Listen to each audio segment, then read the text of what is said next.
Oh, freedom. Oh, freedom. Oh, freedom over me.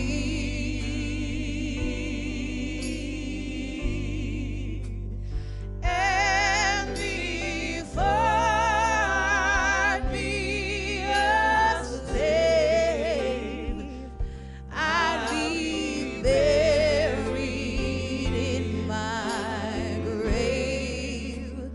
I will fight for my right to be free. You sound beautiful. Let's do one more time. Oh, freedom. Oh, freedom. Oh, freedom over me.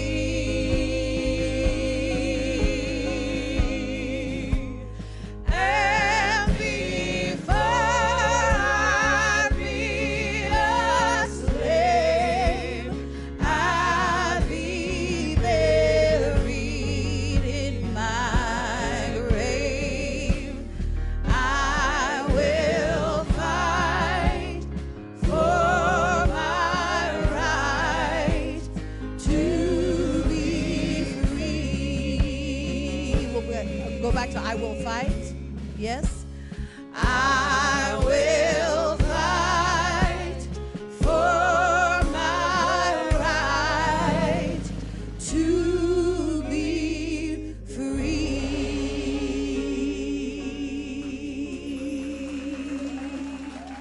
Thank you so much. Stephanie Ann Johnson.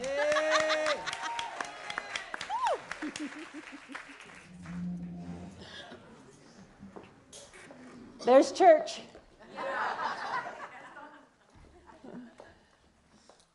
So I have the happy Seahawk Sunday, by the way. It's okay, you know, I think on the other side of the coast they're saying something else, but here it's Seahawk Sunday. So hopefully a lot of you will join us for our watch party afterwards. So I had the joy and the pleasure of being back at Unity Village this last week. And for those that don't know, that's in the Midwest, a little ways outside of Kansas. Used to be in the middle of nowhere, but now Lee Summit is expanding and growing like crazy. And there was still snow on the ground, which I was thrilled about. Can't imagine why nobody there was as excited as me. But it was my first time being there during the winter. And those of you that have known me for a while, I'm always hoping for snow, more snow. So it was gorgeous. The grounds were covered in white. And I was there for our quarterly board meetings for Unity World headquarters, and I'm honored to serve on that board.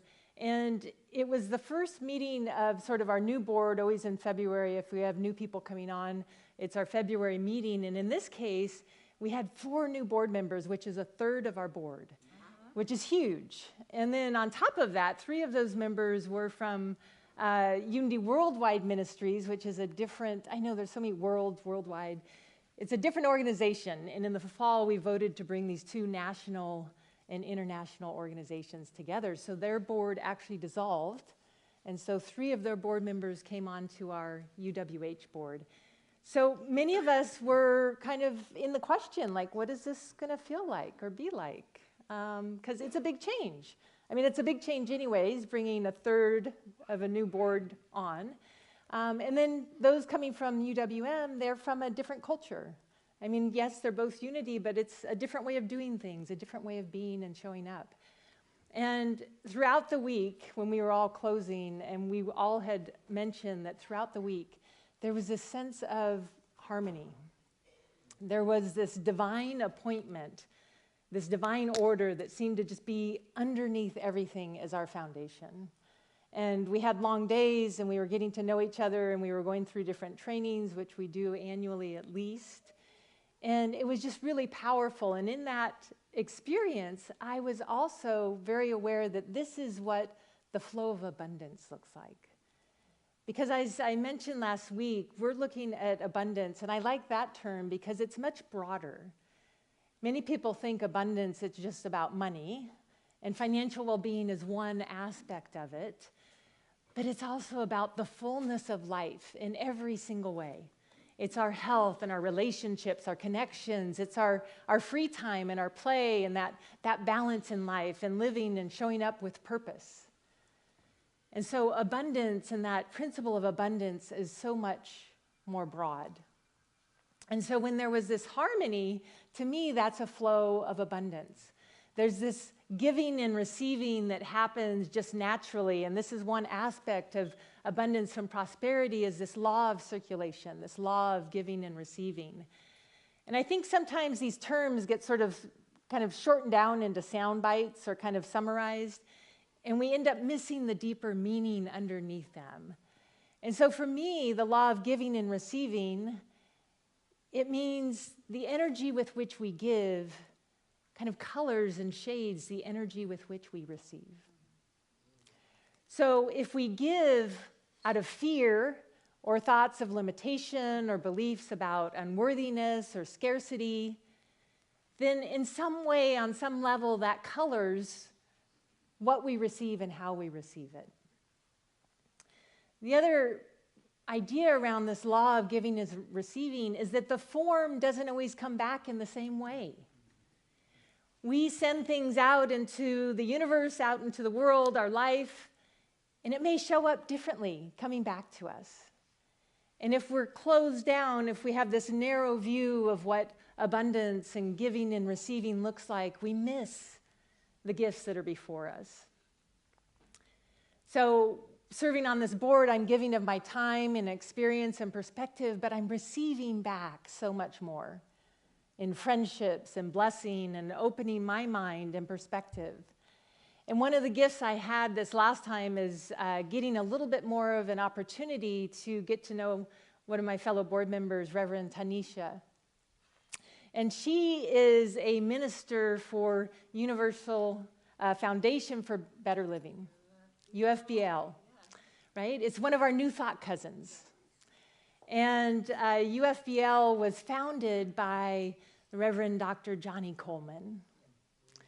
And she also founded the Johnny Coleman Institute, which is the educational branch of UFBL.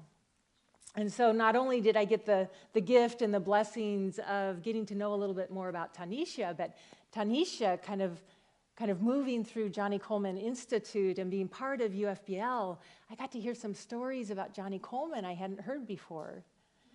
And I was already planning, this is one of those, I got to do a sidestep here. This is one of those like divine order, kind of divine synchronicity pieces. Because I had already been planning on talking a little bit about Johnny Coleman today, and then I'm sitting next to Tanisha, and she starts telling me these stories. And I'm like, oh my gosh, this is great. Do we have 3 hours today? So, no. I am thinking, though, I might do a blog and just put some links in it because it's worth knowing a little bit more about this amazing individual. And Johnny Coleman, she is a legend within the New Thought circles and within Unity. And her entry point into New Thought was through Unity. And so, like many people, she had a really grave physical illness. And so she found the Unity teachings, and she moved to Unity Village, and she started the ministerial program with the intent of healing herself. And she did. She healed herself, and she had renewed health. But in the time that she was there, it became very clear very quickly that she knew she was there for a greater purpose. Yes, she was there to heal herself, to discover these teachings, but it was very soon that she realized one of her greater purposes was to call out the discord and disharmony between Unity's teachings and principles and Unity's actions at that time, to call out the racism that was present. So she entered the grounds in the early 1950s. And as she started to go to ministerial school, she wasn't allowed to stay on the grounds. So she had to live in Kansas City and commute in every single day. And it was on a rainy night when her car broke down. And she'd had it, like way, way beyond had it. And her classmates joined her in demanding that she receive accommodations on the grounds. And you might say, well, that's great, happy ending. No, that's just one step in a very, very long journey that's still happening. And so sometimes people say, you know, that's the 1950s, or that was the 1960s, or that was the 1970s, so why do we have to talk about racism or any other ism that's out there? And the reason is, if we don't know our history, if we don't continue to look at our history, then we don't heal our past, where there's healing being called for. And we invariably tend to make the same mistakes again.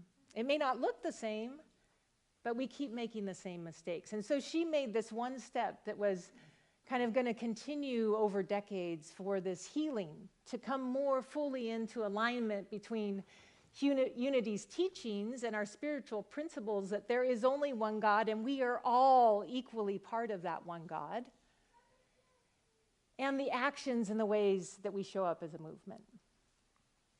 And so Johnny went on to become the first Black woman as the president of the Association of Unity Churches.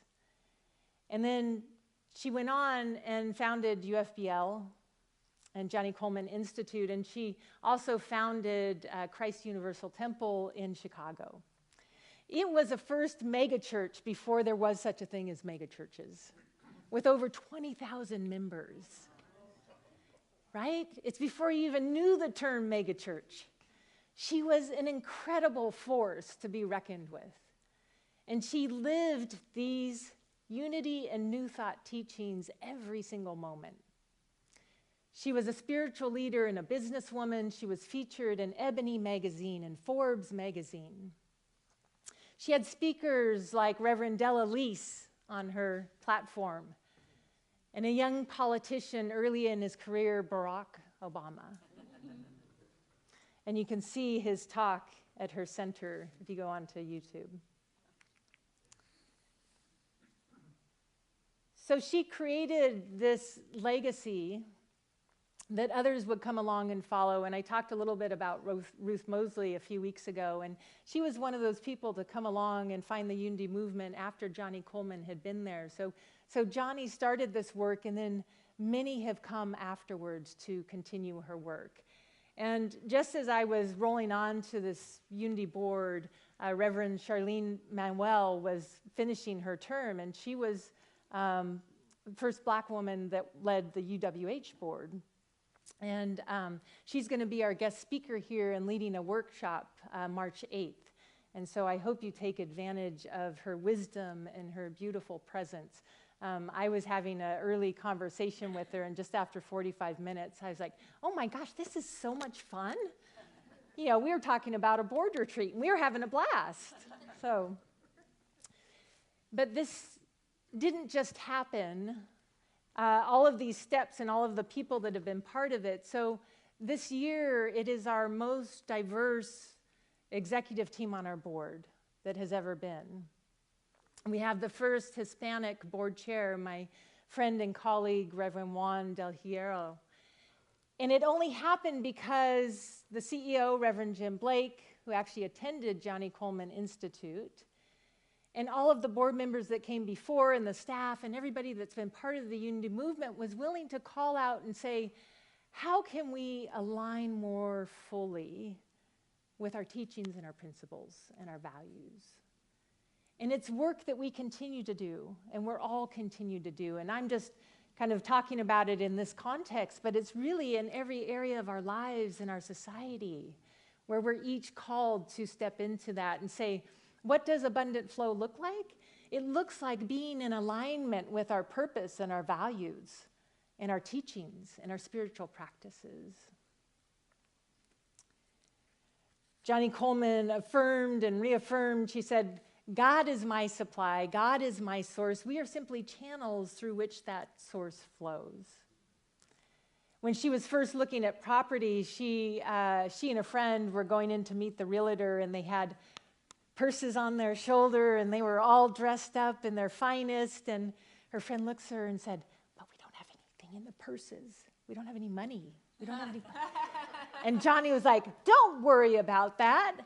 God is our source. We will find a way." And the creative ideas flowed through her to create what she created. So as we give, so we receive.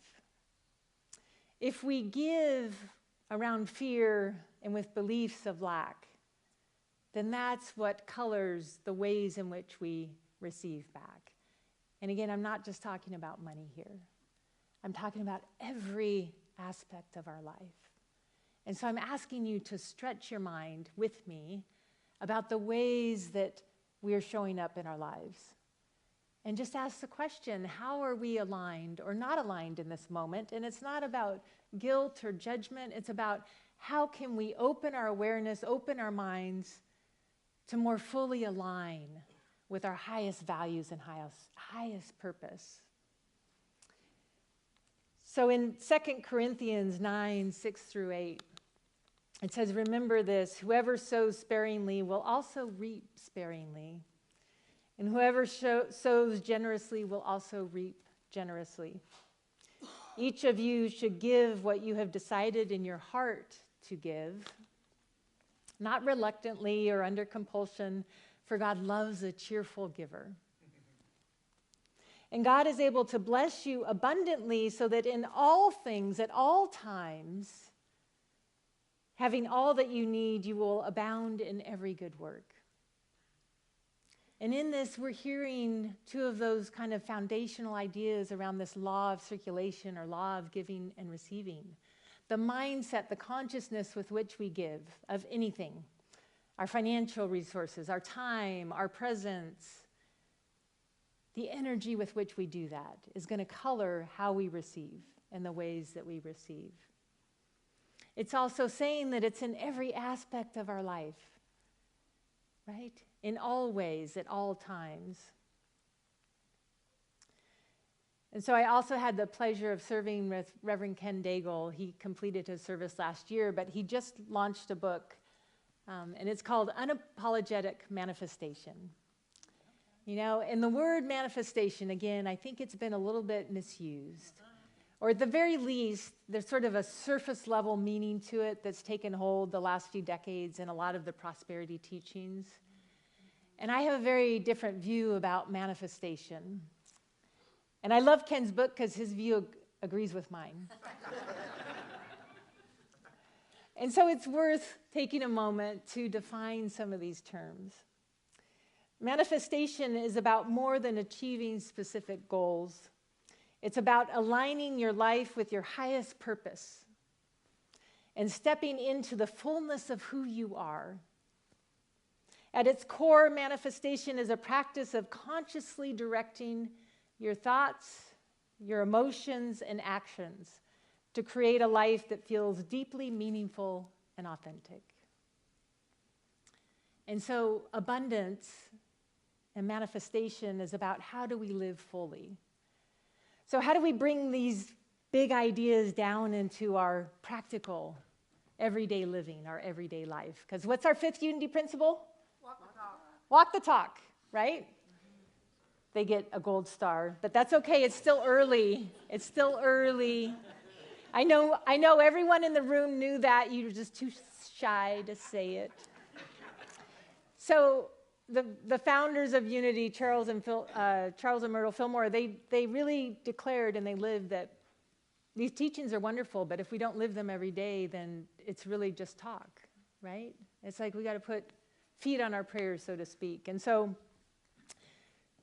this idea of abundance, so for me, I am richly blessed by the work I get to do and the service and my relationships.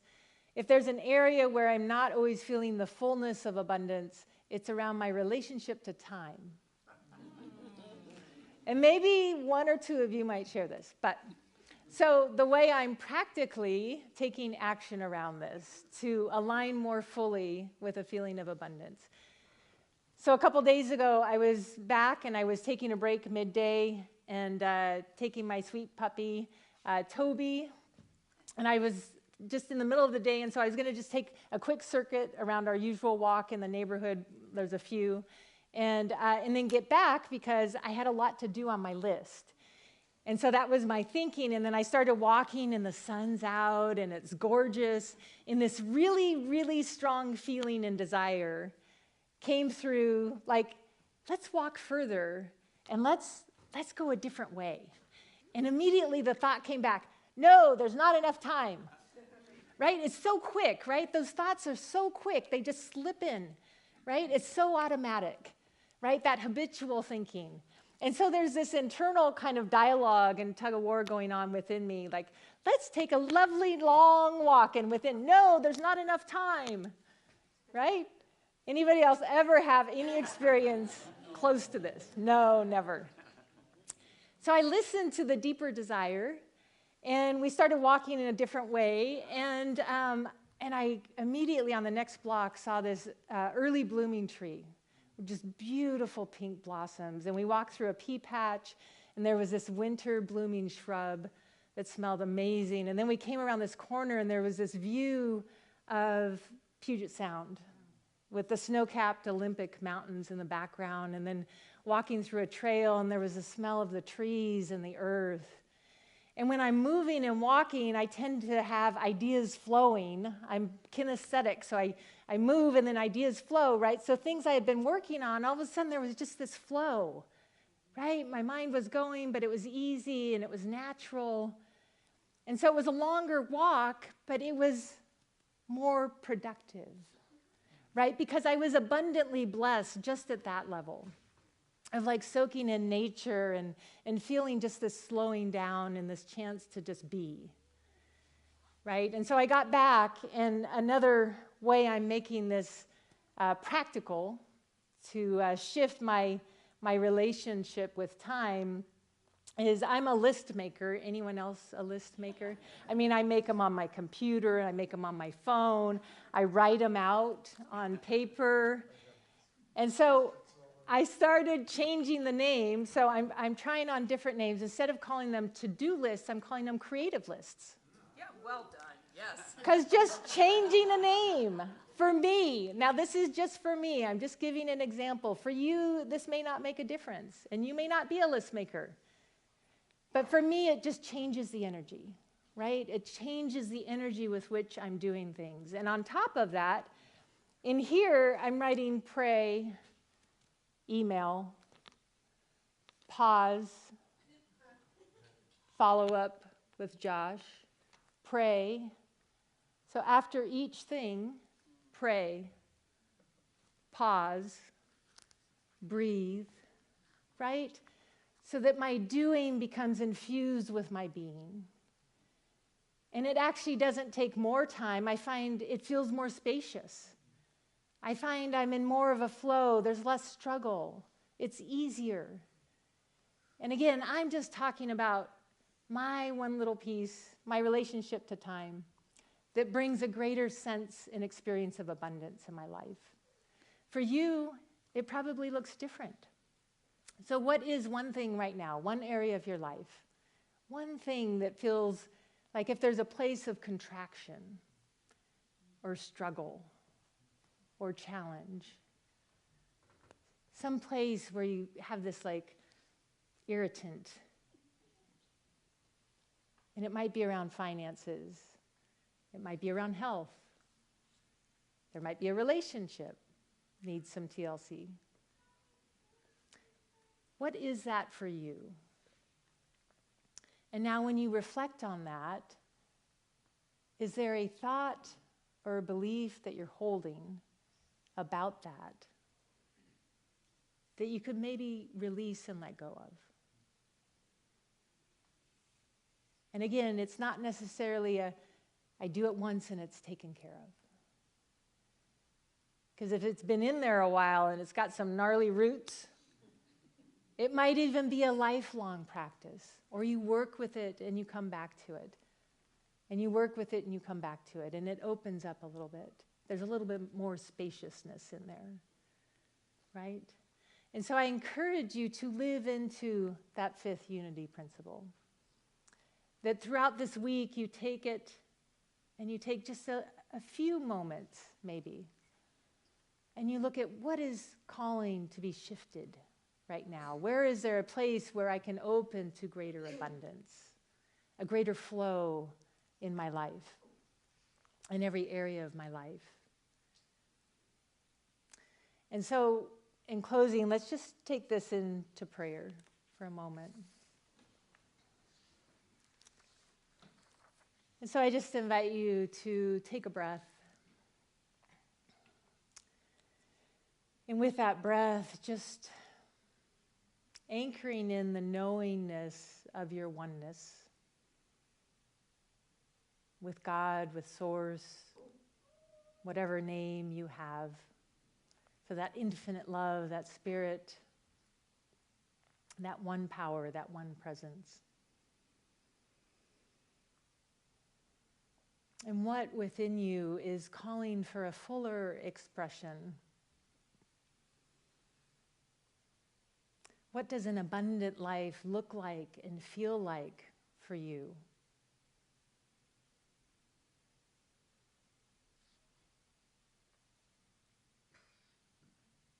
You have within you all the wisdom and guidance, love and power and strength to bring forth transformation.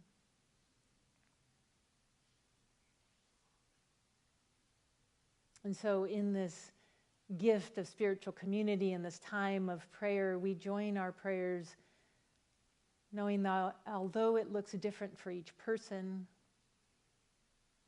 collectively we lean in to that power within.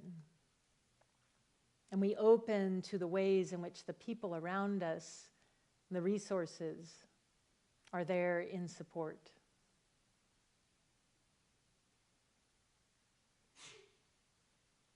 And we give thanks and we remain centered in this as our foundation. In whatever way and with whatever path we go forward on. And for this awareness, we are grateful. Amen. So I am going to invite up one of our amazing board members, Monique. So she is going to share a little bit about our stewardship campaign that we kicked off last week. Thank you. Thank you. You know, before I begin, I just want to apologize. And normally I try to memorize because I don't like reading a sheet and never looking up to see who I'm talking to. So I'm going to be looking down a little bit more. But good morning. I've been part of Unity since the age of 10. And this community gave me my first spiritual foundation, a place where I learned that faith is lived through love, curiosity, and service. Over the years, and especially since joining the board, I've come to see how the practical side of this ministry and how it supports that spirit. The care of our building, the dedication of our staff, the beauty of our music, and the classes we offer, the online platform that connects us near and far, and all of these create the space where transformation happens. With that in mind, we are kicking off our annual stewardship campaign, which will run through the end of March. We ask each of you to complete a pledge card, which, by the way, is outside the door on the right-hand side, even if you've completed one last year. And that will be a part of us reaching our goals for at least 100 people pledging as stewards for 2026, and at least 250,000 pledged. Yeah. Thank you to all who give and participate. And so I also want to say I'm not here to tell anyone to give a certain amount. I simply want to invite your energy into this shared mission, whether that is your time, your talents, or your financial support. Even a small contribution becomes part of something sacred when it is given with the heart. Together, we sustain this community that has sustained so many of us. Thank you for being a part of it. And those online, you can be a part of this process too by going to our website. And I believe there's going to be a QR code also that you can also participate. Thank you for your time.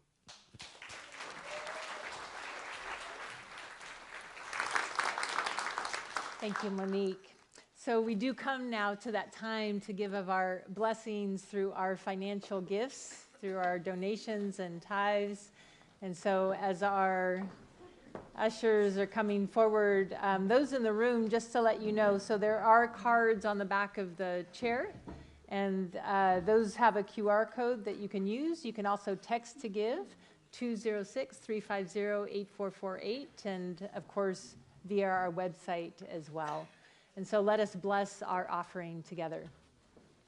I give willingly, joyfully, and lovingly, knowing that God is the constant source of my supply. I give with graciousness and receive with gratitude.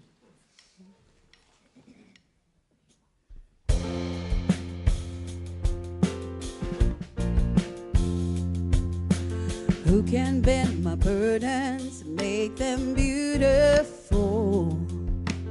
Who can bring the healing to the hurt I hold? Who else could part the waters when I'm needed away? Though I'm walking through the valley, I believe when you say, I believe when you say, it's for the good, for the good. You work all things together for the good, for the good. Your promise stands forever. You alone are my greatest hope. I trust you on the broken road. You work all things together like only you could for the good. Lord, your ways are higher. Know your plans for me. You give purpose and a future, even when I can't see. So I will pray through every heartache. I will cling to this faith. Though I'm walking through the valley, I believe when you say, I believe when you say, it's for the good, for the good. You work all things together for the good, for the good. Your promise stands forever. You alone are my greatest hope. I trust you on the broken road. You work all things together like only you could for the good of those who love you, those who love you.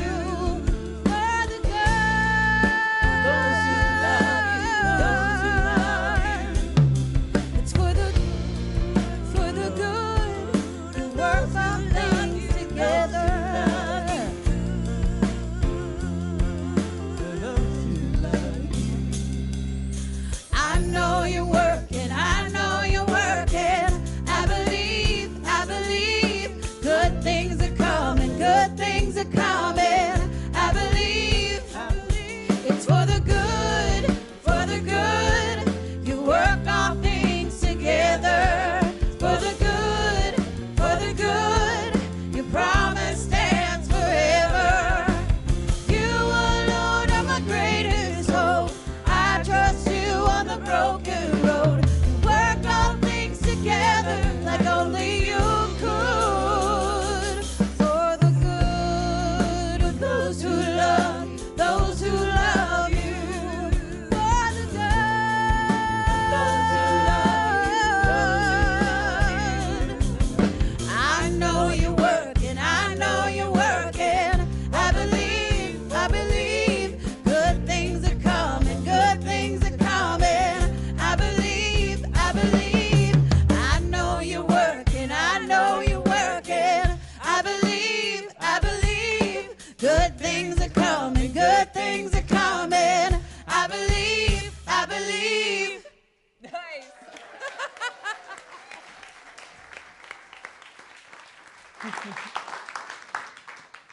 All right, so we put a final blessing on the offering, and so we are so incredibly grateful for the abundance and prosperity that moves in and through this ministry and all who give in whatever form, in whatever amount. And we see it returning to each giver in expected and unexpected blessings. And for this awareness, we are grateful. Amen.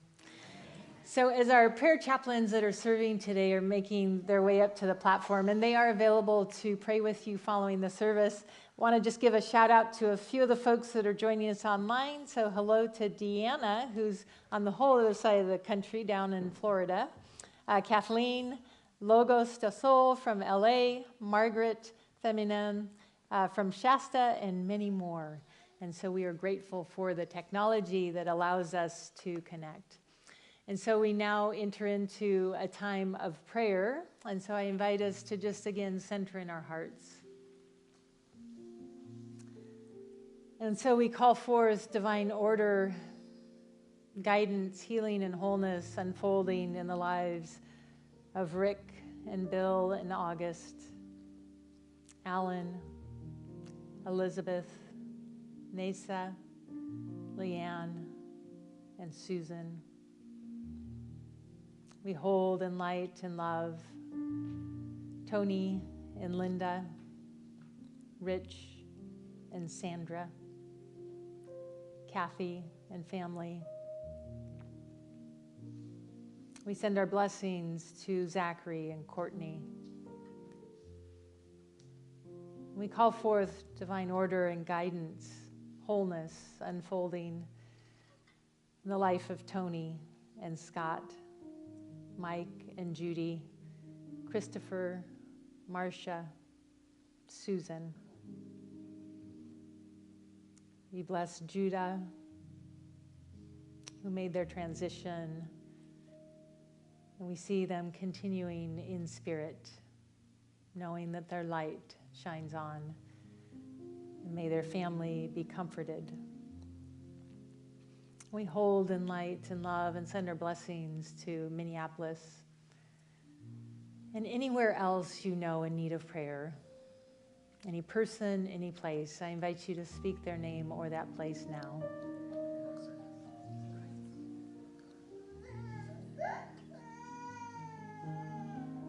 And so we do know there is no distance in spirit, and we are grateful for this time of prayer. Let us close with our prayer for protection. Together. The light of God surrounds us. I am light. The love of God enfolds us. I am love. The power of God protects us. I am power. The presence of God watches over us. I am presence. Wherever we are, God is, and all is well. And that's the truth. Let's stand and sing another closing song together. If you'd like to hold hands, go ahead and do that, but ask permission if it's a consensual sort of thing around here.